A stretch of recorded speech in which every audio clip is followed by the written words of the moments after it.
Bonjour à tous, c'est parti pour le prix d'Amérique avec un absent de marque, FaceTime Bourbon, qui nous manque énormément.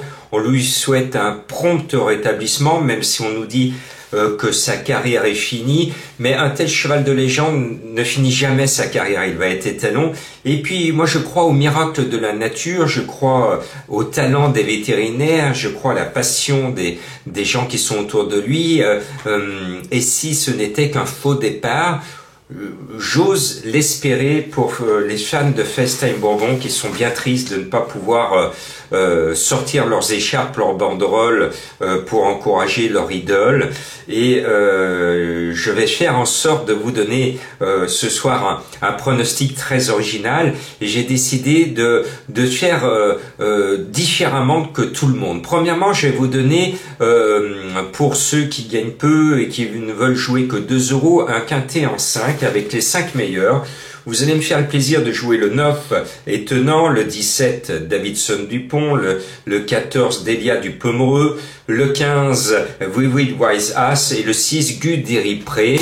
Voilà, pour 2 €, vous pouvez attendre l'arrivée. Si c'est de la logique pure, ça va être votre ticket gagnant.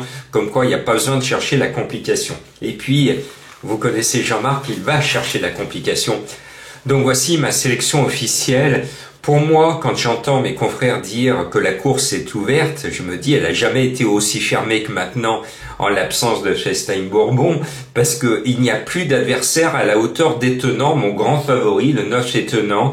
Alors c'est étonnant qu'il n'y ait pas autant d'enthousiasme autour de lui, parce qu'il a tout fait cette année 2021, même en 2022, pour démontrer que c'est lui maintenant le meilleur cheval d'Europe, et même le meilleur trotteur du monde, et il va le démontrer ce dimanche après-midi. Il n'a pas d'adversaire à sa hauteur, c'est un cheval qui sait tout faire, c'est un véritable rouleau compresseur, une expression qui allait très très bien à un certain Benino II, notre Savoyard, qui a bercé mon enfance et qui avait été sur le plateau du 20h de Léon Zitrone, un cheval extraordinaire qui se payait le luxe de gagner le Cornulier, le prix d'Amérique, ou alors autre luxe de gagner prix d'Amérique, prix de France et prix de Paris dans la foulée à une semaine d'intervalle. Maintenant on mélange les chevaux, il y a 15 jours d'intervalle. À l'époque de Benino II, non, il a gagné, il a enchaîné, il a fait le Grand Chelem à la manière des très grands fort, et personne n'arrive au sabot de Benino II. On a beau avoir eu de très très grands champions, personne ne peut dire aujourd'hui, hier ou avant-hier, qu'ils ont fait aussi bien que Benino II. Non, personne. Rendons à Benino II ce qui lui appartient pour la légende de l'éternité du turf. Donc, Étonnant va gagner le prix d'Amérique. Je vois pas qui peut le battre. C'est un cheval qui sait tout faire. C'est mon héros, et moi je dors tranquille, gagnant le 9. Et puis après, les abonnés des Pronos du Cœur le savent depuis quelques jours, j'ai une super trouvaille, un cheval que j'adore, et je sais qu'il va être dans les 3. C'est le 11 Cockstyle qui m'a permis, vous le savez, dans la course préparatoire derrière l'Autostar, de vous donner un gros tiercé avec Billy de Montfort. Ce jour-là, il gagne. Et je sais que c'est un tout bon cheval. Son driver chez Lormini le sait à tel point qu'il abandonne le sulky de son chouchou à lui, Diable de Vauvert. Donc je reste persuadé que Cockstyle, et oui, c'est lui, va être à l'arrivée du tiercé. Je suis très chaud avec Cockstyle. Vous allez voir, il va faire un très grand numéro dans ce prix d'Amérique. Et puis, vous le savez, je suis un fan de Mathieu Abrivard et je pense qu'il a une première chance assis sur le 15 Vivid Wise Ass. C'est un cheval qui est bien sûr bien meilleur sur les plus courtes distances, mais le cheval est super bien, c'est le préféré des deux de l'entraîneur. Mathieu est confiant, moi j'adore Mathieu Abrivard qui nous est revenu après son accident. Tous les cheveux sont au vert, je pense que c'est l'année de Vivid. C'est l'un des meilleurs du monde, c'est le plus expérimenté du peloton au niveau international. C'est un monstre de vitesse, c'est un bolide, c'est un crack dans toute sa définition. il ne lui manque plus que d'avoir l'amour du peuple, du monde, et bien à lui de gagner l'amour du peuple. Et je souhaite à Mathieu Abrivard et à ses enfants qui suivent papa avec beaucoup de passion et beaucoup d'enthousiasme. Je sais que les fistons, allez papa, allez papa, allez papa, et dans la ligne droite ils vont dire allez papa, tu pousses, tu pousses, tu pousses. Eh bien, moi, j'y crois, à ce numéro 15. Et puis, il y a les Bazyres. Alors, comme vous le savez, je défends la cause des turfistes, j'ai décidé courageusement de ne pas mettre dans ma sélection Davidson Dupont. Je fais la grève de Davidson Dupont le 17. Pourquoi? Parce que même papa Bazyre l'a dit cette semaine, il a dit... Bon, mon Davidson Dupont sera à l'arrivée du Prix d'Amérique à condition que mon fiston tienne les rênes. JMB a tout résumé. Parce que le fils Bazyre, il a perdu la course préparatoire, le Prix de Belgique, bêtement. On comprend pas pourquoi il s'agitait comme il l'a fait sur le sulky, alors que Davidson est un cheval très délicat. Et à force de s'agiter dans tous les sens, le cheval, qu'est-ce qu'il a fait? Il a répondu par la faute. Bon, je pars du principe que si le fils Bazyre mène pareil, c'est foutu, il est distancé Davidson. Et donc par respect pour les turfistes, je dis non, moi je ne le mets pas parce que j'ai pas envie de vous donner un cheval avec un driver qui va s'affoler sur le sulky, qui va faire tout et n'importe quoi et qui va se faire distancer comme la dernière fois. Donc non, je ne mets pas Davidson Dupont. Par contre, je mets, et j'aime bien me fier à ce que je vois, j'ai été ébloui par la facilité de la victoire de Shadow Seven qui porte le 2, avec cette sérénité. On a vu Jean-Michel Bazyre, c'était au ralenti, on avait l'impression d'être dans la 6e dimension. On avait notre Jean-Mimi qui était aux commandes et il demandait rien à Shadow et il gagne et il regarde, au lieu de regarder le poteau, il regarde passer Davidson Dupont comme ça qui est distancé avec son fils et il s'intéresse même plus à la course, il pousse rien du tout, le cheval il gagne en roue libre, le prix Belgique, j'ai jamais vu ça. Donc je me dis que Shadow Seven, si Jean-Michel Bazyre doit gagner le prix d'Amérique, il va le gagner avec Shadow Seven, il va pas le gagner avec Davidson Dupont. S'il devait le gagner avec Davidson Dupont, et il est pas fou, hein, JMB il serait assis sur le sulky de Davidson, il est pas sur le sulky de Davidson. Donc moi je considère que la meilleure chance des JMB, le patron ne peut pas se tromper et il aime gagner et il veut gagner le prix d'Amérique, donc il sait que s'il veut gagner le prix d'Amérique, il a plutôt intérêt d'être sur ce numéro 2 qui n'a jamais été aussi bien de sa vie. L'avantage avec ce cheval, c'est que normalement c'est un cheval de gros quintet, et là en ce moment il touche plus terre, il est dans une forme extraordinaire, donc la forme des choix peut primer la classe, et on l'a vu en fin d'année avec un jeune cheval, avec JMB qui sublime le cheval et qui vient battre Ezoar Bedaquet, qui était annoncé imbattable et qui a été battu par JMB parce qu'il sait sublimer les chevaux. Donc je pense que JMB va nous réserver encore un tour à sa façon. Il va se déhancher, lui. Alors quand il se déhanche, il se fait pas distancer, il va se coucher, il va se sublimer, il va avoir la grâce des dieux, et il peut gagner, notre ami Jean-Michel Bazyre. Parce que c'est un extraterrestre, c'est un dieu vivant que j'admire beaucoup, même si je dis souvent il est promu au distancé, mais je l'aime bien. Et surtout, il revient de là où beaucoup ne reviennent pas. Il a été victime d'un AVC, il faut pas l'oublier, donc c'est en plus un homme très courageux. Bon, et puis après on va mettre le petit cadet de la course, le 4 Onek. Alors je suis un fan de Philippe Allaire parce que j'étais un grand fan de Pierre-Désiré Allaire. Philippe Allaire est en passe de devenir celui qui va tenir les rênes du monde du trot, parce que il a beaucoup investi sur les Ready Cash. Et Ready Cash est un crack étalon qui améliore la race, et on va en voir des Philippe Allaire dans les mois, les années à venir. Donc c'est l'homme qui surfe sur son succès, et ses investissements lui reviennent. Et Onek, il a 5 ans. Alors moi j'ai toujours en tête Juanito d'Arc, qui était un cheval magnifique, sublime, splendide, une robe merveilleuse, qui avait crânement tenté sa chance à 5 ans dans le Prix d'Amérique et qui avait laissé toutes ses plumes et qui n'avait jamais digéré ses courses. Donc j'espère qu'Onek ne va pas être trop présomptueux. Alors comme j'aime Philippe Allaire et comme je suis un fan de François Lagadoc, J'ai deux grands pros que j'admire beaucoup, je me dois de les mettre, mais entre nous soit dit, je trouve qu'Onek a un an trop, il court un an trop tôt le prix d'Amérique, mais il mérite. Je sais que Philippe Allaire veut à tout prix être dans les 5 et ça va être bien. Maintenant, eh bien, c'est là où vous allez avoir un pronostic d'une autre dimension, avec plein de cotes énormes, parce que je me dis c'est trop facile de vous vendre un quintet de cacahuètes, donc je vais m'adresser à ceux qui cherchent les gros coups. Mais on va faire des gros coups en ce jour du prix d'Amérique. Je vous ai dit en début de réunion, en début d'intervention, les 5 meilleurs du lot que vous jouez pour 2 euros. Maintenant, on va chercher la difficulté et je vais vous mettre un cheval à 70 contre 1, le 8 Pauvre, parce que je sais qu'il est prêt, que cet objectif, il l'a en tête depuis un an, en tout cas Berg l'a depuis un an, et je sais qu'il va se donner à 3000%, et je suis pratiquement persuadé que c'est lui qui va faire la sensation dans le prix d'Amérique. À mon sens, ça va être la grande révélation.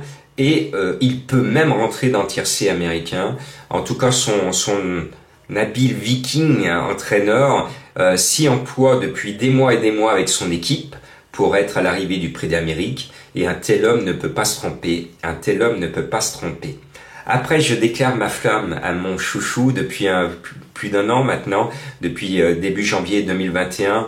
J'adore Flamme du Goutier, le disque était un coup de cœur extraordinaire à l'attelé, avec un quintet, elle était une cote croustillante 10-12 contre 1, mon coup de cœur, et elle double tout le monde, elle revient du Diable de Vauvert et elle gagne sur le poteau, et ensuite elle confirme dans le prix du Cornulier où elle est deuxième de Bayakeno, voilà, et elle a démontré la semaine dernière qu'elle était la plus forte sous la selle, maintenant au trot monté. C'est une grande championne qui avait fait l'arrivée de son critérium derrière FaceTime Bourbon et Feliciano. Déjà plus jeune, elle avait démontré qu'elle faisait partie de la cour des grands. Et puis je suis un fan des Duval d'Estaing, donc je suis un fan de tout le monde dans cette histoire de famille.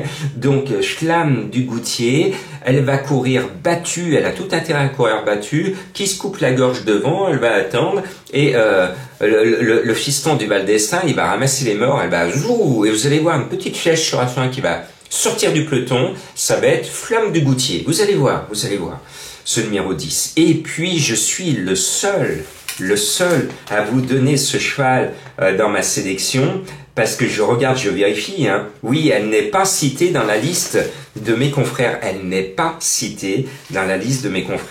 Donc je suis le seul journaliste hippique en France, apparemment. Alors je peux pas voir tout, j'ai peut-être un confrère qui aime autant le cheval que moi, mais je suis le seul à vous mettre Billy de Montfort le 18, parce que vous le savez, c'est mon cheval de cœur. Elle m'a fait énormément plaisir la dernière fois dans la préparatoire gagnée par Coxtyle. Elle est à l'arrivée 3e du tiercé à plus de 100 contre 1. Et je vous donne le tiercé avec un cheval de plus de 100 contre 1. Ceux qui disent que je ne donne que des cacahuètes, hein, franchement, c'est qu'ils ont la mémoire courte, parce que c'était en janvier 2022, cette histoire du plus de 100 contre 1, un cheval de cœur de Jean-Marc Roffat, donc il faut quand même le suivre. Billy de Montfort, écoutez, moi je l'adore, elle mérite, c'est une légende vivante, et je vais vous dire quelque chose. Quand on écoute les vieux turfistes, les vieux turfistes m'ont toujours dit, tout petit, Jean-Marc, quand tu vois dans une course qu'un cheval est beaucoup plus riche que les autres, on dit qu'il est déclassé au gain. Eh bien, Billy de Montfort a gagné 2 562 000 euros dans toute sa carrière. Le plus riche après Davidson Dupont, il n'a gagné que 1 800 000. Vous vous rendez compte? Billy de Montfort est déclassée au gain. Elle est déclassée au gain du haut de ses 11 ans. Et écoutez sa musique aussi, parce que là, c'est une mélodie extraordinaire. Première, troisième, deuxième, quatrième, sixième, quatrième, troisième. Vous avez entendu cette musique? Ça vous sonne aux oreilles? C'est beau, c'est magnifique. Et je prie les dieux du turf de leur demander de récompenser cette reine du trot français et international, parce que on sait qu'elle est capable de briller, notamment en Italie, sur les anneaux de vitesse. Elle a une vitesse de base extraordinaire, et son driver Verva mérite de vivre ce prix d'Amérique, un grand rêve. Et il vient de le déclarer. Il a dit Billy, elle est merveilleuse, suffit d'appuyer sur le bouton on dès qu'on est parti et c'est elle qui fait le boulot. Eh bien, Verva, il va appuyer sur le bouton on et elle va faire le boulot et on croise les sabots. Je crois que ce prix d'Amérique aussi, c'est un prix d'Amérique, c'est une course de légende, et dans ces courses de légende, il faut qu'il y ait une belle histoire. Et cette belle histoire, elle peut être écrite pas par par d'autres chevaux, mais par Billy de Montfort. Et puis, son entraîneur Garato, qui est bien triste, il est tout tristounet à la maison, parce que son FaceTime Bourbon, il est pas dans la course. Alors le pauvre, il va dire, vous aviez oublié, cher confrère, vous aviez oublié que j'avais 2 champions dans la course, dont une grande championne, la meilleure de tous les temps, peut-être, Billy de Montfort. Billy de Montfort. Allez Billy, allez Billy. Je n'ai pas mis, alors je vous entends mon autre chouchou Bayakeno, parce que là aussi c'est ma grève à moi.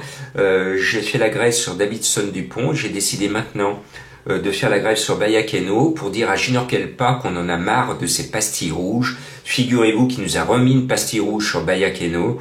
Il faudra lui dire, et je le dis s'il m'écoute, on t'aime bien Junior, mais on en a assez de ces pastilles rouges, parce que les nouveaux turfistes qui commencent à s'intéresser à ces histoires de pastilles vertes, pour ceux qui sont confiants en pastilles rouges, pour ceux qui n'y croient pas du tout, eh bien, de fait de faire du rouge quand vous avez une première chance, vous trompez les nouveaux turfistes, vous les trompez parce qu'ils pensent que vous n'avez pas de chance. Et ça, ce n'est pas bien, ce n'est pas bien. Je vous tire les oreilles, Junior, mais on vous aime bien, je vous aime bien, et vous êtes l'entraîneur qui m'a fait chialer l'année dernière avec la victoire de Bayakeno, donc je peux pas vous en vouloir, mais ce coup de gueule américain, il fallait que je le pousse. Je n'ai pas mis Guderipré comme l'année dernière, parce qu'il ne m'a pas plu du tout dans le prix de Belgique. Et est-ce qu'il va changer de comportement en seulement 15 jours? Il était pas beau il y a 15 jours. Est-ce que son entraîneur va pouvoir retrouver tous les réglages avant?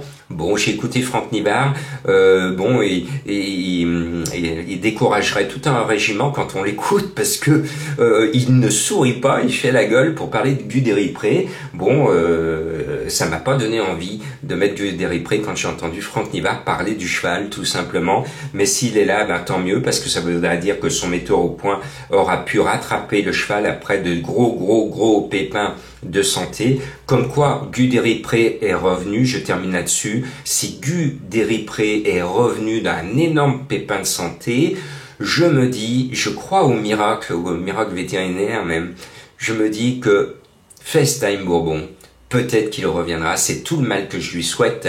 Et souvenez-vous de ce qu'aura dit Jean-Marc Roffat en 2022 sur FaceTime Bourbon. Et s'il revient, vous pourrez dire, il y en a un qui y a cru à l'époque, c'est Jean-Marc. Et surtout, en plus, je suis pas rancunier, parce que mes abonnés des Pronos du Cœur qui ont plein d'informations encore ce soir sur le prix d'Amérique, j'étais en train de travailler depuis plusieurs semaines sur le fait que je n'allais pas mettre FaceTime en tête de ma sélection. Et plus ça allait, plus je savais qu'Étonnant allait être en tête de ma sélection. Et quand j'ai vu Étonnant battre FaceTime la dernière fois, pour moi il n'y avait pas photo. C'était évident que dans le prix d'Amérique, j'allais mettre Étonnant devant FaceTime. FaceTime s'en va. Le roi n'est pas là. Vive le nouveau roi. Vive Étonnant. Étonnant, n'est-ce pas?